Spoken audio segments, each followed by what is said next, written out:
Hey, you're about to enter a boatyard of a very unique kind. What you're going to see here has been brought together during the last 3 years out of nothing but my mere imagination. Those who have seen episode 25 know that it wasn't always a joyride. In fact, it's this heavy piece of a ballast what has to be joined to the keel. Welcome to Craft Endra. Come aboard a journey of wood and water.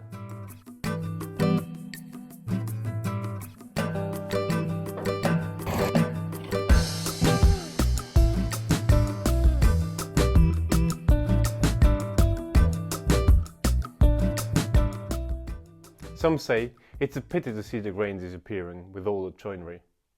Well, it is, and that's the beautiful part about boat building, to see things nobody will ever see as the boat is floating on water.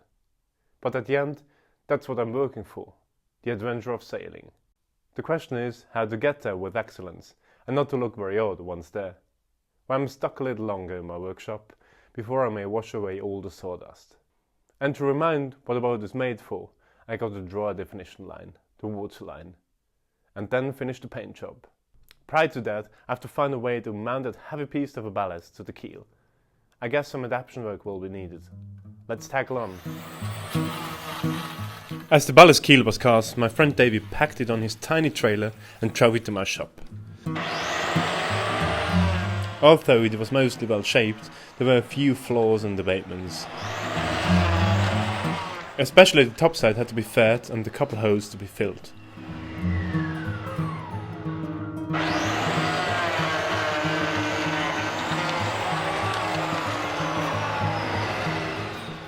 A lot of crawling, pulling, pushing under the boat until it fitted.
I emptied the whole cartridge of sealant and brought the ballast keel to its final position.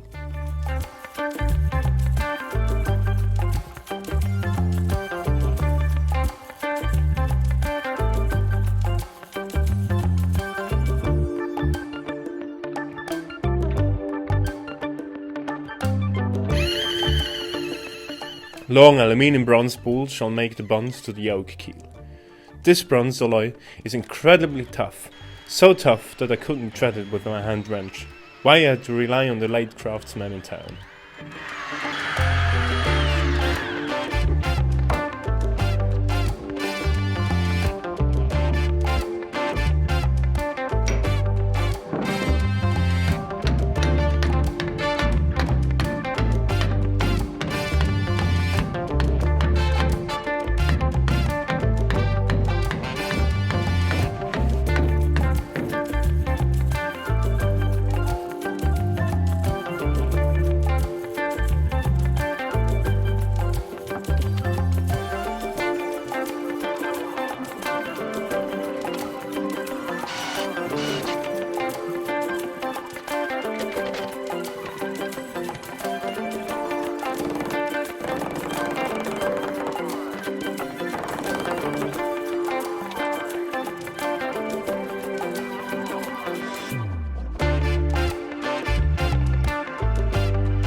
The journey of boat building was to me a journey of many.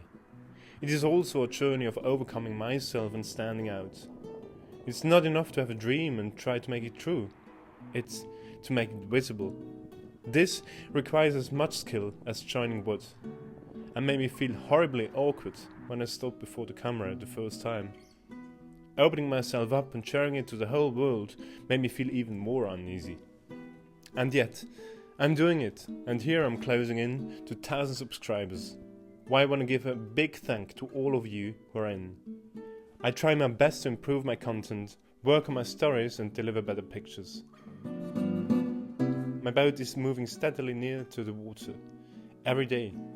Time to find the line until where the water is gonna go. Underneath the waterline I applied 4 layers of barrier coat, and will close it later with the anti-foul coat.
Above it 3 coats of white varnish. Of course, it's not glossy fair, but this can't be what I'm aiming for. As much as a perfect surface satisfies, I want a boat for sailing, not a raw egg for a museum.